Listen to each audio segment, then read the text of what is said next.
जय गुरु जी। गुरु जी के चरणों में कोटि कोटि नमन। गुरु जी इस रहमत चैनल पे आप सभी संगत का स्वागत है। इस चैनल के माध्यम से हम सभी संगत के सत्संग को साझा करते हैं। जिस रूप में सत्संग भेज जाते हैं उसी रूप में कोशिश रहती है कि सत्संग आप सभी संगत तक पहुँचाए जाएँ। आप सभी संगत जो भी सत्संग को साझा करना चाहते हैं वो डिस्क्रिप्शन में मेंशन व्हाट्सएप नंबर पे ऑडियो या लिखित रूप से भेज सकते हैं या जीमेल आईडी पे भी भेज सकते हैं। और एक बात मैं संगत जी आप सभी से कहना चाहती हूँ कि सत्संग को अंत तक सुनिएगा, क्योंकि सत्संग हमारी दवाई है। हमें नहीं पता गुरु महाराज किस तरीके से, कौन से सत्संग के माध्यम से कौन कौन से मैसेज हमें देना चाहते हैं या कौन सा हमारा कष्ट काटना चाहते हैं। तो सत्संग को चाहे वो कितना ही बड़ा क्यों ना हो, कोशिश कीजिए कि उसको पूरा सुनिए, क्योंकि वो सत्संग में ही हमारी ब्लेसिंग्स है। तो प्लीज़ कृपया करके सत्संग को बीच में अधूरा नहीं छोड़ें, अंत तक सुनिए और कोशिश कीजिए कि सत्संग को बाकी संगत तक भी हम साझा कर सकें, हम शेयर कर सकें, क्योंकि गुरु महाराज हमेशा से यही कहते हैं कि सत्संग सुनाने वाले का भी भला, सुनने वाले का भी भला, और शेयर तो बिल्कुल करना ही चाहिए, क्योंकि पता नहीं सत्संग के माध्यम से कौन सी संगत का कल्याण हो सके। जय गुरु जी, शुक्राना गुरु जी। जय गुरु जी, शुक्राना गुरु जी। अनंतम अनंतम शुक्राना मेरे गुरु का। संगत जी, मेरा नाम कविता बहल है और मैं पानीपत से हूँ।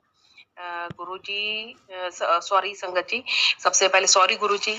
मैं अपना सत्संग गुरु जी के दिव्य मंत्र से शुरू करूंगी। ओम नमः शिवाय, शिव जी सदा सहाय। ओम नमः शिवाय, गुरु जी सदा सहाय। ओम नमः शिवाय, शिव जी सदा सहाय। ओम नमः शिवाय, गुरु जी सदा सहाय। संगत जी, जैसे कि गुरु जी कहते हैं कि अपनी जर्नी आप शुरू से ही मतलब स्टार्टिंग से ही आप बताएं। तो मई 23 में मेरे अंकल जी को कैंसर डिटेक्ट हुआ था। और तो मेरी यंगर सिस्टर निधि आंटी जी हैं जो कि मुरादाबाद में रहती हैं, और उन्होंने गुरु जी का स्वरूप हम लोग को दिया था और उन्होंने लोटा ब्लेस करवा के दिया था और बोला था कि दीदी आधा जल तो आपने मतलब जी आपने अपने मतलब मेरे हस्बैंड पिएंगे और आधे से वो नहाएंगे। तो क्योंकि शुरू में तो मेरे को बड़ा हेजिटेशन सा हुआ, क्योंकि हम तो श्री राम चरणम को मानते हैं, लेकिन जैसे गुरु जी की इच्छा तो वो ही हुआ और स्वरूप हम लोग ऊपर ले आए। लेकिन मेरे को बिल्कुल भी समझ नहीं थी, ना मुझे अकल थी। मुझे लगता है कि जैसे कि अब ये 1 साल पुरानी बात हो गई है कि 2-3 दिन तक तो मुझे लगता है कि गुरुजी का स्वरूप नीचे गाड़ी में ही पड़ा रहा है। और उसके बाद जैसे ही हम ऊपर लेके आए तो ना हम लोगों ने ना कोई वेलकम बैंड बजाया, ना हम लोगों ने फूलों की बारिश करी है, फूलों की वर्षा करी है, ना हम लोगों ने फूल बिछाए हैं, ना हम लोगों ने कड़ा प्रसाद किया। हमने कुछ भी नहीं किया, क्योंकि हमें समझ ही नहीं थी कि ये सब चीजें करते भी हैं। तो मतलब वही फिर गुरु जी को हम लोगों ने मंदिर के पास, मेरे पास एक ट्रंक पड़ा था, ट्रंक के ऊपर मैंने कपड़ा बिछा के और गुरु जी को मैंने वहां पर, गुरु जी के स्वरूप को मैंने वहां पर स्थापित कर दिया।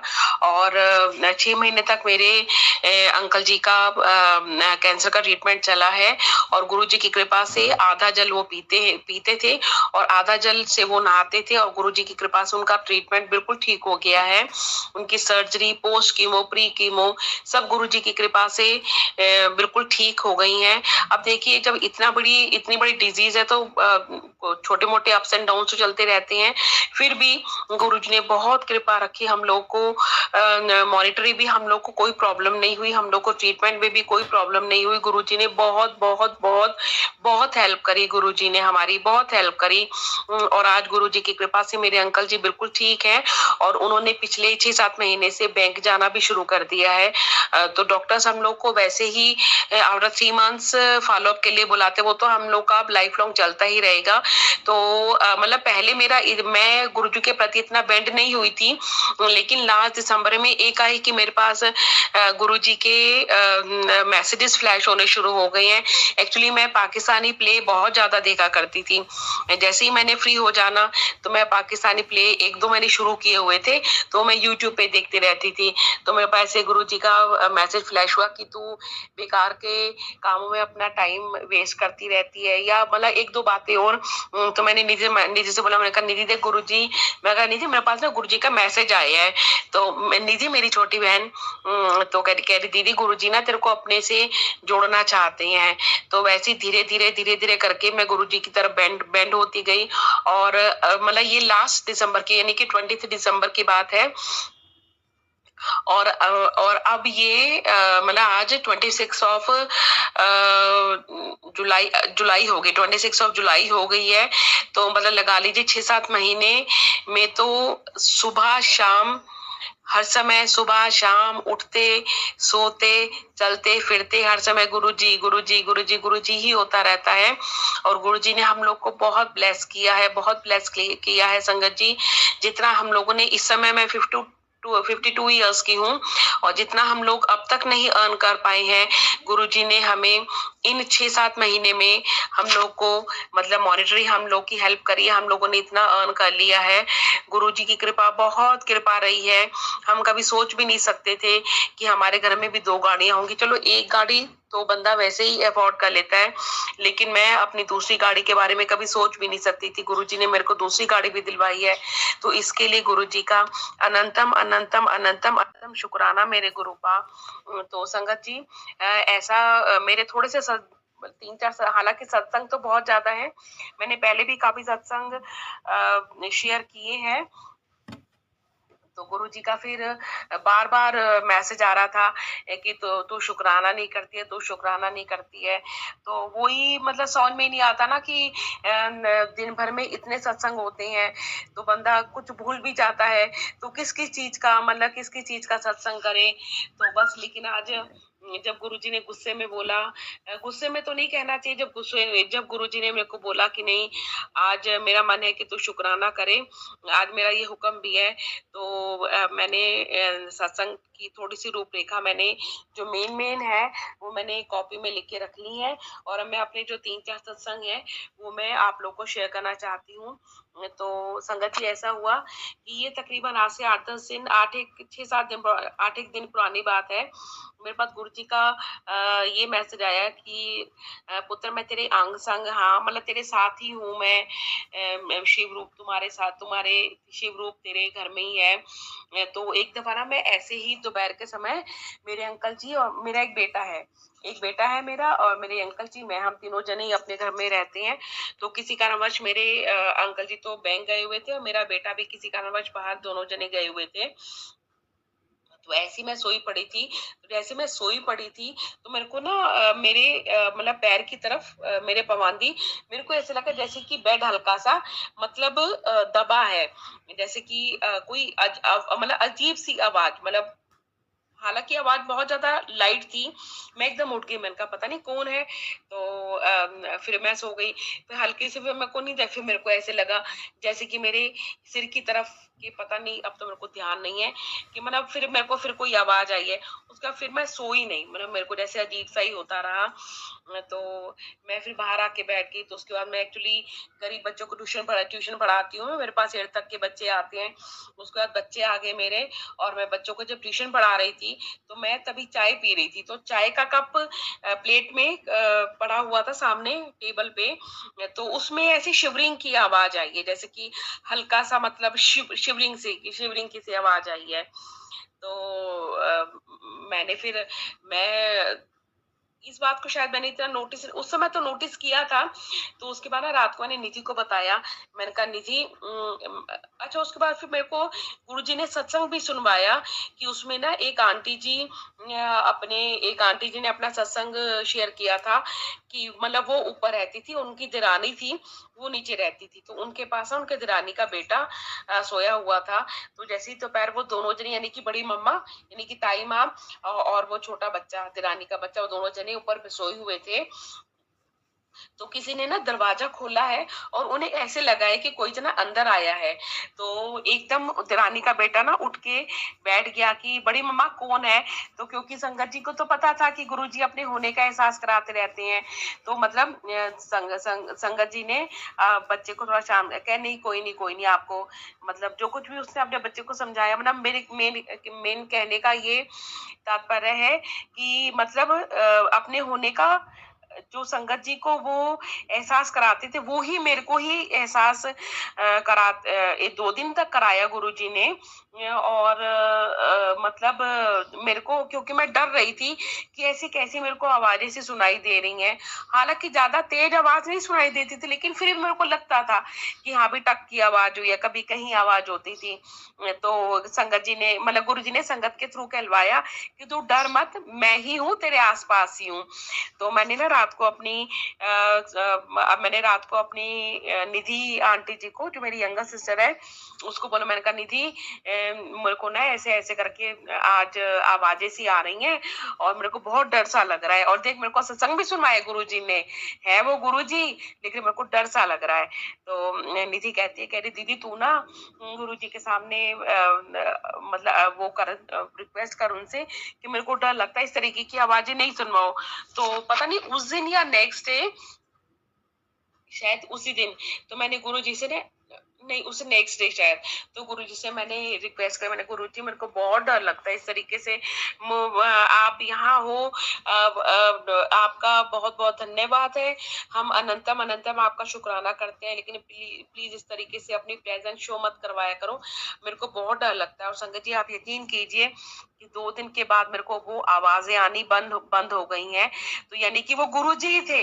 मैंने गुरुजी से मतलब गुरुजी हमारे इतने अच्छे हैं, अगर हम गुरुजी से कुछ हल्के से कुछ मतलब जरा सी भी हम रिक्वेस्ट करते हैं, जरा सी भी हम प्रार्थना करते हैं, तो गुरुजी उसी समय सुन लेते हैं संगत जी। तो ये तो मेरा छोटा सत्संग था। एक और सत्संग ये है कि गुरुजी के बर्थडे वाले दिन हम लोग सत्संग कर रहे थे, तो मैंने अपनी मतलब हम लोग घर वाले थे, मैं मेरे हस्बैंड और मेरा बेटा। सत्संग में कम ही आता है, उसकी मन होती है तो कभी कभी मन होता है तो उसका कभी कभी आरती के टाइम पे रहता है, अदरवाइज वो कम ही आता है। तो मैंने अपनी मतलब हम लोग फर्स्ट फ्लोर पे रहते हैं, तो मैंने अपनी नीचे वाली आंटी जी को और ऊपर वाली आंटी जी को, उन दोनों को बुलाया हुआ था। हम कुल मिला के 4 जने सत्संग कर रहे थे।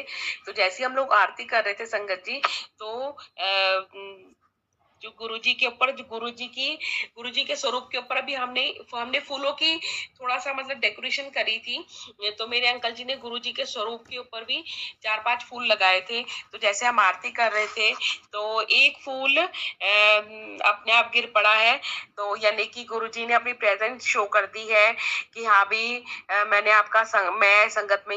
सत्संग में आया हूँ। तो गुरुजी आपका अनंतम अनंतम अनंतम शुक्राना। गुरुजी एक बात और भी हुई है कि जैसे कि हम लोग गुरुजी के जन्मदिन पर जब हम लोग सत्संग कर रहे थे, तो जो हमारी जोत है वो मतलब मिसम गई थी, यानी कि बुझ गई थी। तो हालांकि हम डरे नहीं, ना हमारे मन में कोई वहम आया, क्योंकि गुरुजी ने वहमों से बहुत दूर रखा हुआ है कि वहम करने की जरूरत नहीं है। तो ऐसे 1-2 दिन के बाद ना, बल्कि 3-4 दिन के बाद ना गुरुजी ने सत्संग सुनवाया। तो एक संगत जी कह रही कि आज मेरी जोत बुझ गई।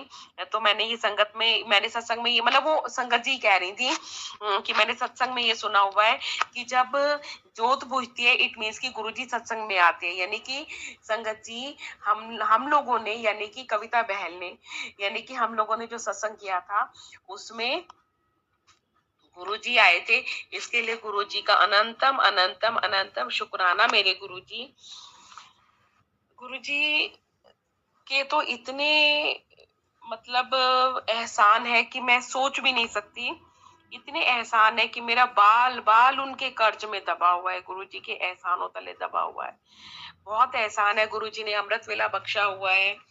तो कई दफा तो ऐसे होता है कि गुरुजी खुद ही उठा देते हैं खुद ही उठा देते हैं। अभी 3 दिन पुरानी बात है, मैं सोई पड़ी थी, तो मतलब मेरी जो लेग है वो एकदम किसी ने मतलब उठाई है, और ऐसे लगा जैसे कि किसी ने मतलब मोड़ी सी है। हालांकि मेरे को पेन नहीं हुआ, लेकिन फिर मेरे को लगा कि हाँ भी किसी ने लेग मेरी मोड़ी है, मतलब खड़ी कर दी है। तो निश्चित रूप से वो गुरुजी ही थे जो कि कहते कि उठ जा मूर्ख, तेरे सत्संग, तेरे अमृत वेले का टाइम हो रहा है। तो संगत जी, मैं उठ गई थी, थोड़ी देर के बाद मैं उठ गई थी, 5-7 मिनट तक शायद, और उठ के मैंने अमृत वेला शुरू कर दिया था।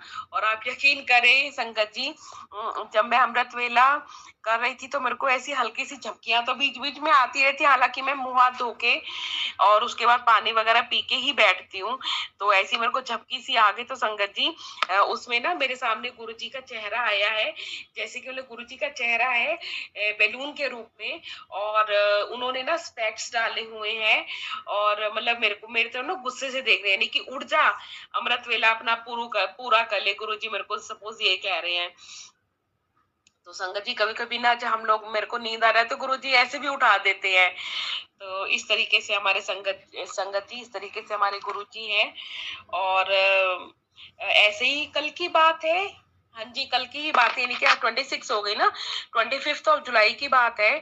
मेरे पास वो मैसेज आया कि आज अगर तेरे घर में कोई मीठा देने के लिए आए तो तू उस तू उस मीठी चीज को खाना नहीं। तो संगत जी, एक्चुअली हम लोग के यहाँ ना मतलब लोग बाग ना थोड़ा अपने में ही बिजी रहते हैं, कोई किसी के साथ लेना देना किसी भी तरीके का है नहीं। मेरा भी ना ऊपर वालों के साथ लेना देना है, ना नीचे वालों के साथ लेना देना है, क्यों मतलब ऐसे हाय हेलो पूरी है। तो मैं सोच रही, मैंने कहा मेरे यहाँ किसने मिठाई देने के लिए आनी है, मैंने कहा मेरे यहाँ किसी ने नहीं देने के लिए आना। तो संगत जी, शाम को जब मैं मंदिर से आई, रोज शाम को गुरु जी मेरे को मंदिर के लिए भेजते हैं, जब मैं मंदिर से आई तो मेरे अंकल जी आए हुए थे, और उनको ना किसी ने मतलब घेवर दिया था। तो वो बाहर, जैसे कि मैं अंदर गई हूँ उसके बाद उनसे मिलके जब बाहर आई हूँ, तो पता नहीं किचन में या डाइनिंग पे वो दोना पड़ा हुआ था। मैंने कहा बहन साहब, आप ये क्या पड़ा हुआ है? कह रहे कि नहीं, वो वहीं अंदर रूम में ही पड़ा हुआ था। मैंने कहा बहन साहब ये क्या पड़ा हुआ है? कह रहे कि ये ना आज किसी ने हमें वो घेवर दिया था, और मैंने उनके सामने सामने आधा घेवर खा लिया, यानी कि अगर एक बाइट है तो हाफ सारा का सारा मैंने खा लिया। तो मतलब मेरे दिमाग में वो बात आई नहीं कि गुरुजी ने मैसेज किया था कि अगर आज कोई मीठा तेरे को कोई दे तो तू खाना नहीं। तो संगत जी, मैं भूल गई बिल्कुल। और संगत जी, आप यकीन करें, कल रात गुरुजी ने मेरे को सत्संग भी सुनवा दिया। सत्संग में संगत जी यही कह रही थी कि मेरे पास मैसेज आया था कि पुत्र, अगर तेरे को आज कोई मीठा दे खाने के लिए तो तू मत खाना। और उन संगत जी ने भी, और उन संगत जी, उनका ना बेटा कुछ मीठा ले आया था कहीं बाहर से लेके आया था कि पता नहीं कौन, मेरे ख्याल से उनका बेटा कहीं से ले आया था, किसी ने दिया था शायद उन्हें, और उन्होंने वो मीठा खा लिया था। तो यानी कि तब संगत जी, जब मैंने ये सत्संग सुना है, तब मेरे दिमाग में है, ओहो, मैंने कहा गुरु जी ने भी मेरे को मना किया था कि किसी के घर का, किसी के अगर कोई तेरे को मीठा दे तो तूने दान खाना नहीं है। तो मैंने गुरुजी के सामने जाके अर्ज लगाई कि गुरुजी, आपने मना किया था, मैं फिर भी खा गई, मुझे नहीं पता, जैसे भी संभालना है आपने ही संभालना है। तो बस ऐसे हमारे गुरुजी हैं, जरा सा संकट आने वाला होता है तो उससे पहले ही वो आगाह कर देते हैं कि अब तेरे बेटे पर संकट मंडरा रहा है, तेरे अंकल जी को बहुत बड़ी बीमारी होने वाली है। तो जैसे जो वो उपाय करते हैं, वो उपाय मैं अपनी तरफ से पूरा करने की कोशिश करती हूँ। और अब मैं अपना सत्संग यहीं पर ही खत्म करूंगी, और लेकिन उससे पहले मैं गुरु जी का दिव्य मंत्र बोलूंगी। ओम नमः शिवाय, शिव जी सदा साय। ओम नमः शिवाय, गुरु जी सदा साय। जय गुरु जी, शुक्राना गुरु जी, अनंतम अनंतम शुक्राना मेरे गुरु जी।